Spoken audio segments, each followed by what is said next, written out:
Dana White runs the UFC like a machine, but when fighters push the limits, he doesn't stay quiet. He's a big mouth idiot. Over the years, he's called out and clashed with some of the biggest names in MMA. Let's start with the one that got personal, Tito Ortiz.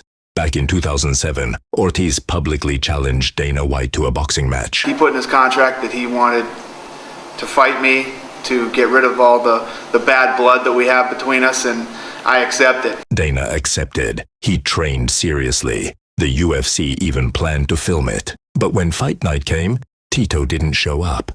Dana was furious, calling it a complete embarrassment, and labeling Ortiz as someone who always made excuses. The match never happened, and the bad blood between them lasted for years. Number 2, Jon Jones. In 2012, Jon was scheduled to defend his title at UFC 151 against Dan Henderson. When Henderson pulled out injured, Chael Sonnen offered to step in on just 8 days' notice, but Jones refused. That decision led to the cancellation of the entire event, the first time Dana had ever been forced to scrap a UFC card. He didn't hold back, calling Jones selfish. It was a turning point in their relationship and a lesson Dana never forgot. Number 3, Khabib Nurmagomedov. After months of bad blood between Khabib and Conor McGregor, UFC 229 was already boiling over. Khabib dominated McGregor in the fight, but what happened next made headlines worldwide. Right after winning, Khabib jumped over the cage and attacked McGregor's corner. Dana was furious.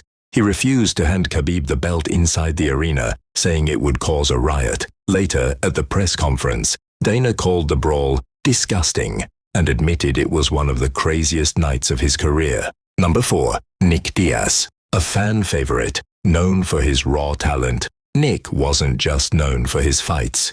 He was also known for skipping press conferences and ignoring media obligations. Dana repeatedly warned him.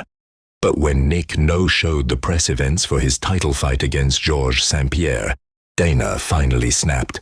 He pulled Diaz from the main event entirely, calling him unprofessional and impossible to deal with. It was one of the rare times a fighter's attitude cost them a championship opportunity. Number 5, Francis Ngannou. After becoming heavyweight champion, Ngannou wanted a new contract that allowed him to box outside the UFC. Dana refused. Negotiations broke down, and Francis walked away from the UFC entirely. Dana fired back, claiming Ngannou didn't want to take risks, and saying he'd never fight in the UFC again. It was a rare case where a fighter stood up to the system and actually won. And that's it. 5 times Dana White lost his cool with UFC fighters. If you enjoyed the video, make sure to like, subscribe, and drop a comment on which moment you remember most.